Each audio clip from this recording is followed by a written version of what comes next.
तर ही दृश्य आहेत अजित पवारांच्या निवासस्थानातली सहयोग सोसायटीमध्ये जे त्यांचं निवासस्थान आहे त्या ठिकाणी शोकसभा आयोजित करण्यात आलेली आहे। आणि या ठिकाणी शरद पवार तसंच अजित पवारांचं कुटुंब पवार कुटुंबीय जे आहेत ते एकत्र आलेले आहेत। अजित पवारांची शोकसभा या ठिकाणी आयोजित करण्यात आली होती आणि त्यानंतर सांत्वन करण्यासाठी मोठ्या प्रमाणात गर्दी देखील झालेली आहे। आणि याच ठिकाणी आज शरद पवार आणि सुनेत्रा पवार हे दोघे एकत्र आहेत। या शोकसभेनंतर पवार कुटुंबियांची एकत्रित चर्चा होते का हे पाहणं महत्त्वाचं असेल। पवार कुटुंबीय जे आहे ते सध्या बारामतीमध्ये एकत्र आलेलं आहे। अजित पवारांच्या शोकसभेच्या निमित्तानं पवार कुटुंबीय एकत्र आलंय।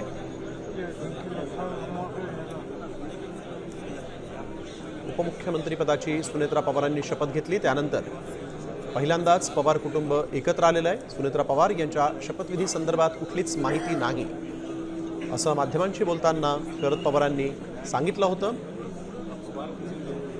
त्यानंतर आपण बघतोय पवार कुटुंबीय जे आहे ते आज एकत्र आलेले आहेत। पार्थ पवार आणि शरद पवार यांची मात्र शपथविधीच्या दिवशी चर्चा झाली होती, बैठक झाली होती। जय पवार यांच्यासोबत देखील चर्चा आणि बैठका झाल्या होत्या, परंतु त्यानंतर आज पहिल्यांदा अजित पवारांच्या अपघाती निधनानंतर उपमुख्यमंत्रीपदाची सुनेत्रा पवारांनी शपथ घेतल्यानंतर पवार कुटुंबीय एकत्र आलेलं आहे।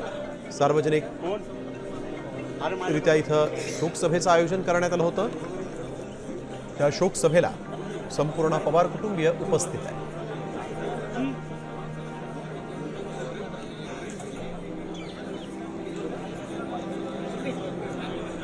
शोकसभेच्या निमित्तानं पवार कुटुंबीय आज एकत्र आलं असलं तरी या शोकसभेत सुनेत्रा पवार आणि शरद पवार यांची काही चर्चा होते का,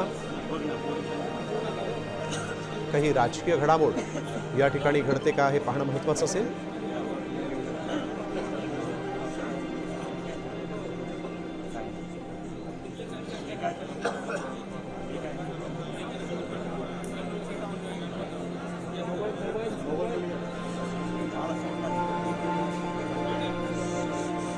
सुनेत्रा पवार यांची भेट घेण्यासाठी आज शरद पवार हे सहयोग सोसायटीमध्ये पोहोचलेले आहेत, जिथे अजित पवार गेल्या अनेक वर्षांपासून राहत होते। त्या ठिकाणी शोकसभेचं आयोजन करण्यात आलेलं आहे। या निमित्तानं पवार कुटुंब आज पुन्हा एकदा एकत्र आलंय।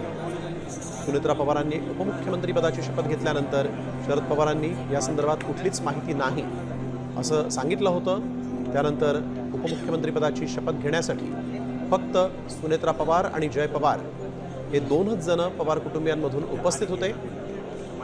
आणि आज पवार कुटुंबीय जे आहे ते अजित पवारांच्या शोकसभेसाठी एकत्र आलेलं आहे।